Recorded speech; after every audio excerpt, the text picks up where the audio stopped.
Hello दोस्तों, मैं bore Singh और आप सभी का मेरे सुरतंग चैनल पर स्वागत है। दोस्तों, मारवाड़ के महाराजा मान सिंह जी बहुत ही प्रसिद्ध राजा हुए हैं। उन्होंने 1803 से लगाकर के 1843 तक अर्थात 40 साल तक मारवाड़ पर शासन किया, जो किसी राजा ने इस रूप में शासन नहीं किया। उनके शासन के दौरान विभिन्न प्रकार के उतार चढ़ाव मारवाड़ की जनता ने देखा। संघर्षों का सामना महाराजा मान सिंह जी ने किया। शायद मारवाड़ के और किसी राजा ने इतिहास में इतना संघर्ष नहीं किया होगा। लेकिन दोस्तों, आज जो मैं बात बताने जा रहा हूँ वो महाराजा मान सिंह जी की उस व्यवस्था के कारण से, जिसके कारण से उन्होंने एक नाथ संप्रदाय से जुड़े हुए व्यक्ति आयस देवनाथ को अपना गुरु बनाया।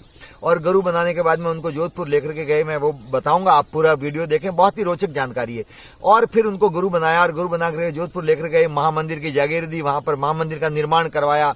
लेकिन वो बाद में जाकर के उनके गुरु द्वारा समानांतर सरकार चलाई जाने लगी। राजस्व का चौथा हिस्सा वो लेते थे, यहाँ तक कि जनता पर बहुत सारा अत्याचार भी होता था। लेकिन महाराजा मान सिंह जी अपने गुरु के बारे में एक भी शब्द सुनने को तैयार नहीं थे। उसके कारण से सभी सामंत, आम जनता, ठाकुर, जागीरदार और उनके सिपलसार थे, वो बहुत परेशान थे। दोस्तों, हद तो तब हो गई जब अपने गुरु के कहने से, नाथों के कहने से महाराजा मान सिंह जी ने पूरे मारवाड़ में एक फरमान जारी किया कि कोई भी किसान अपने बैलों के नाथ नहीं डालेगा। आपको पता है उस जमाने में पूरी खेतीबाड़ी बैलों से होती थी और बैलों की नाथ डाली जाती थी। उस नाथ से बैल कंट्रोल में रहते थे। लेकिन महाराजा का फरमान था, किसकी हिम्मत है उसका उल्लंघन करें। तो पूरे मारवाड़ में बैलों की नाथ डालनी बंद हो गई और सींग होते हैं, उसके पास का जो ऊपर का हिस्सा होता है उसको मारवाड़ में हमारे माठावटी बोलते हैं। उस माठावटी से बांध करके बैलों को जोतना पड़ता था। बहुत कठिन काम था। बैल कंट्रोल में होते नहीं थे। किसानों के हल जोतने में दिक्कत होती थी। बैलों का उपयोग करना बहुत कठिन था। लेकिन यहाँ जाके कौन समझा, और जो समझाते थे उनका मानते नहीं थे। तो दोस्तों, आइए पूरी रोचक ये कहानी मारवाड़ के नाथों के आतंक की और महाराजा मान सिंह के उनको दी गई तवज्जो के बारे में बताते हैं। दोस्तों, थोड़ा सा पीछे जाते, हालांकि मैंने पूरा एक वीडियो बनाया जो इस वीडियो के एंड में बता रहा हूं, जहां महाराजा मान सिंह जी का पूर्ण जीवन परिचय और रोचक जानकारी मैंने दी। आप जरूर देखें। तो दोस्तों, विजय सिंह जी महाराजा की मृत्यु के पश्चात उनके पुत्र भीम सिंह ने जबरदस्ती मारवाड़ के किले पर, मेहरानगढ़ पर कब्जा कर लिया और मारवाड़ के राजा बन गए। अपने भाइयों का संहार किया।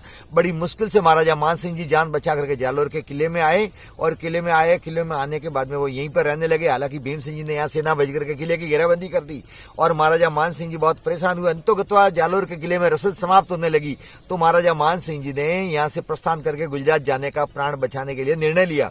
लेकिन ये समाचार जैसे ही आयस देवनाथ जो गोरखनाथ संप्रदाय से थे उनको मिली तो उन्होंने एक व्यक्ति के साथ में समाचार भेजा कि राजा को कहना कि 4 दिन तक रुके। और वो तारीख थी 15 अक्टूबर 1803 की। और ठीक 4 दिन बाद में भीम सिंह जी जो उस समय शासन थे, उनके पीठ के पीछे गांठ हुई और वो अचानक उनकी मृत्यु हो गई और महाराजा मान सिंह जी राजा बने। महाराजा मान सिंह जी ने ये माना कि ये सब कुछ चमत्कार हुआ है, वो देवनाथ के कहने से हुआ है, जबकि उनके भाग्य में लिखा हुआ था। अब दोस्तों, यहाँ मैं एक और बात क्लियर करना चाहूंगा। आप में से जो जालोर के रहने वाले हैं उन्होंने सब ने सुन रखा होगा, जनश्रुति भी हमारा मौखिक इतिहास है, चल इतिहास है वो। उसके अनुसार तो ये हमने भी बचपन से ये कहानी सुनी है, हमने भी बचपन से ये घटना सुनी है। ये कहते हैं कि हकीकत में ये आशीर्वाद जो दिया था महाराजा मान सिंह जी को कि आप किला मत छोड़ना, आपको मारवाड़ का राज मिलेगा, वो एक देवासी थे। देवासी जिनके बारे में मैंने कई बार बताया, एक से एक बड़े सामर्थ्य संत हुए। भगत प्रवृत्ति के देवासी के मुंह से कोई वचन निकल जाता है तो वो निश्चित तौर पर फलीभूत होता है। तो कहते हैं एक देवासी चरवाहा थे, उनको सपने में लगा कि महाराजा मान सिंह जी मारवाड़ के राजा बन रहे, भीम सिंह जी की मृत्यु हो गई। अब वो सुबह सुबह बेचारे देवासी सीधा साधे, वो महाराजा तक जा नहीं सकते थे, अपनी बात कह नहीं सकते थे, किले चारों ओर घेराबंदी थी। तो उन्होंने देवनाथ के वहां आश्रम में जाकर के, मठ में जाकर के ये बात कही कि मुझे रात को सपना आया और सपने में मैंने ये देखा है कि महाराजा मान सिंह जी 4 दिन बाद में मारवाड़ के महाराजा बनेंगे और भीम सिंह जी की मृत्यु होगी।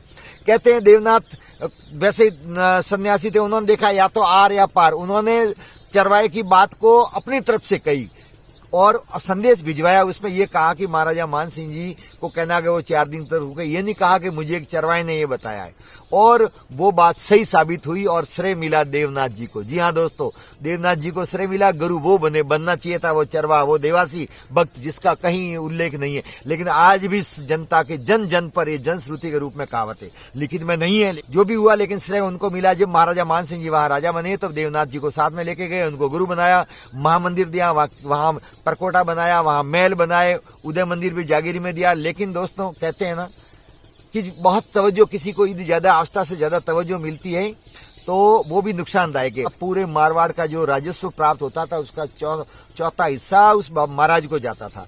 और उस नाथ को जिसने बहुत सारा निर्माण करवाया, समानांतर सरकार चलाने लगे। वहां की अलग न्याय व्यवस्था थी, वहां राजा हस्तक्षेप कर नहीं सकते थे, उनके वहां रहने वाली प्रजा पर सीधा उन नाथों का नियंत्रण था। तो जनता बड़ी त्रस्त थी उनके आतंक से, उनके अत्याचार से, और इसके कारण से बहुत ही लोग दुखी थे। आखिरकार एक सहायक संधि अंग्रेजों की गई और पॉलिटिकल एजेंट बनकर के लुड्लो जोधपुर आया। उसने देखा कि राजस्व का बहुत बड़ा हिस्सा तो जा रहा है नाथों को, उनका अत्याचार भी खूब है, जनता इनसे त्रस्त है। तो उन्होंने एक काउंसलिंग में बैठक बुला करके और उदय मंदिर और महामंदिर की जागीरी जब्त कर ली। दोस्तों, इसी बीच में आमिर खां पिंडारी, जो बहुत ही आक्रांता था, जिसकी खुद की निजी फौज थी, उन्होंने जोधपुर के किले पर आक्रमण किया अंदर, और दिन में जाकर के देवनाथ, जो महाराजा मान सिंह का गुरु था, उसकी हत्या की। और इंद्रमल सिंघवी जो प्रधान था, उन दोनों की भरे महलों में जाकर के और पिंडारी ने उसकी हत्या की। उन्हीं में से एक था भीमनाथ, उन्हीं देवनाथ के वंशज में से, जिसको जागीरी में जालोर जिले में बिनमाल तहसील में कोट कास्ता गांव दिया, जहां कोट बना हुआ है और छोटा सा किला बनाया हुआ है। इसी किले में द वॉरियर फिल्म की शूटिंग हुई थी 1997-98 में, जो ऑस्कर के लिए नॉमिनेट फिल्म हुई थी, जिसके अंदर इरफान खान ने मुख्य भूमिका निभाई थी। और सौभाग्य से उस शूटिंग को देखने मैं स्वयं वहां गया था कोट कास्ता, जब मेरा भाई मदन सिंह वहां पोस्टेड था, कंपाउंडर था। तो मैंने खुद ने एक दिन रह करके पूरे दिन जो शूटिंग देखी है। आप भी कभी देखना वो फिल्म।